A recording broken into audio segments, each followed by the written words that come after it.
President Trump just launched Project Vault, a sweeping move to secure U.S. critical mineral stockpiles and protect American industry. It could be a golden opportunity for Canada. That's if Prime Minister Mark Carney cared enough to take it. So let's dig in.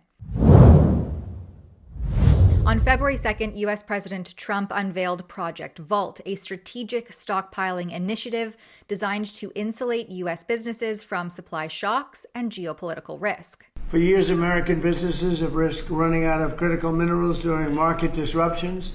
Today, we're launching what will be known as Project Vault to ensure that American businesses and workers are never harmed by any shortage. We don't want to ever go through what we went through a year ago. Just as although it did work out, thank you.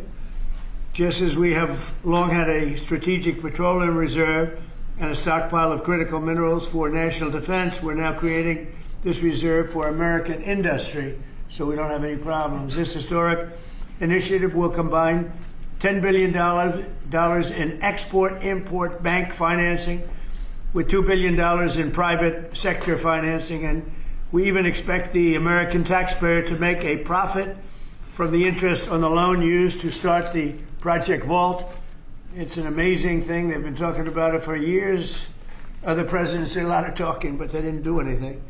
This comes as Canada's relationship with its once closest ally continues to fray, following months of Prime Minister Mark Carney declaring the old Canada-US relationship effectively over, while openly flirting with communist China under his so-called New World Order. Our biggest challenge as a country is becoming the most urgent. Over the coming weeks, months, and years, we must fundamentally reimagine our economy. We will need to ensure that Canada can succeed in a drastically different world. The old relationship we had with the United States, based on deepening integration of our economies and tight security and military cooperations, is over. We are once again at one of those hinge moments of history. Our old relationship with the United States, a relationship based on steadily increasing integration, is over. The old relationship we had with the United States, based on deepening integration of our economies and tight security and military cooperation, is over. The world has changed much since that last visit. And I believe the progress that we have made in the partnership sets us up well for the new world order.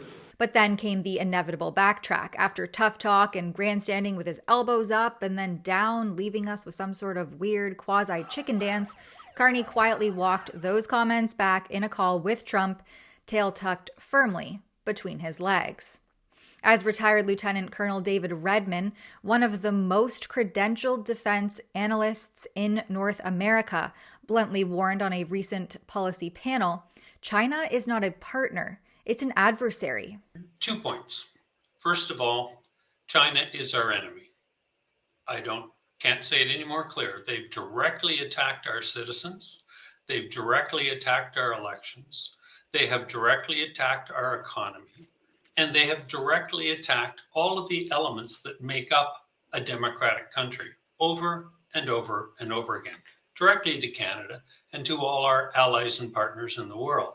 So point one is, when you go to China and say you want to establish a new relationship and an open economic relationship, China instantly knows it's won its first objective, greater access to the North American continent through Canada as a form of a direct attack on the United States.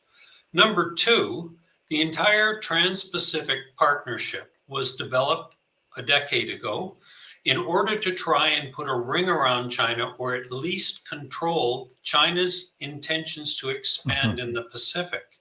And this action by our Prime Minister is a stab through the heart to all of those other nations in the TPP, Trans-Pacific Partnership.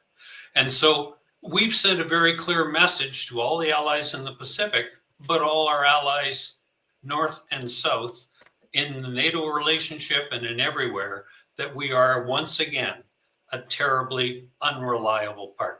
Yet Carney seems determined to ignore that reality, even as Canada holds one of the strongest hands in the world on critical minerals. We have the reserves, the production capacity, the geography, and decades of trusted integration with the US. Everything Project Vault actually needs: aluminum, lithium, nickel, cobalt, uranium, rare earths, you name it, Canada has it. This should be an obvious, low-risk, high-reward partnership. It builds on the 2020 Canada-US Joint Action Plan on critical minerals and could be formalized through a critical minerals chapter in the upcoming USMCA review, eliminating things like tariffs, aligning regulations, and enabling joint stockpiling.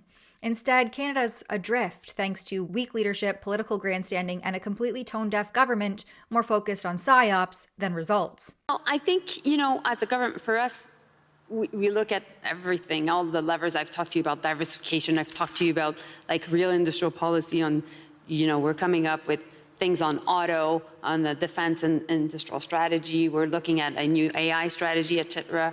But fundamentally, when we, develop all these policies, we have to govern a nation. And we have to bring people along. And we have that responsibility in a very turbulent and chaotic world right now, with a lot of anxiety, with a lot of frustration, where people think things are costing too much. And so, and they're fearful and are not necessarily trusting people necessarily at this forum. There's a real issue of people being preoccupied, whether they're becoming powerless. So my point is it's giving this idea to people that we are in control, that we're dealing with things, that in this chaos we have a plan, that we have all the levers that will have an impact on their lives, and fundamentally all the policies that I've talked to you about will create jobs, will be helping them to have access to better services, and ultimately also to a promise of themselves and their children to have access to a better life. It comes back to basics, but I think that's what we need to show concretely back home. As the U.S. secures its supply chains, Carney shrugs when asked about all of this, dismissing the fallout of these conversations with a smug, "Who cares?" Who cares? I mean, it's a detail. It's a detail. I spoke to him. I'll speak to him again when it matters. Who cares? Canadian auto workers might. So too will miners, manufacturers, and every family paying higher prices while their prime minister chases communist handshakes abroad instead of protecting jobs at home. For Rebel News, I'm Tamara Ugolini. If you don't want to see Canada onboarded to some China-centric New World Order, please sign our petition at stopthenwo.com and stay up to date there. That's stopthenwo.com.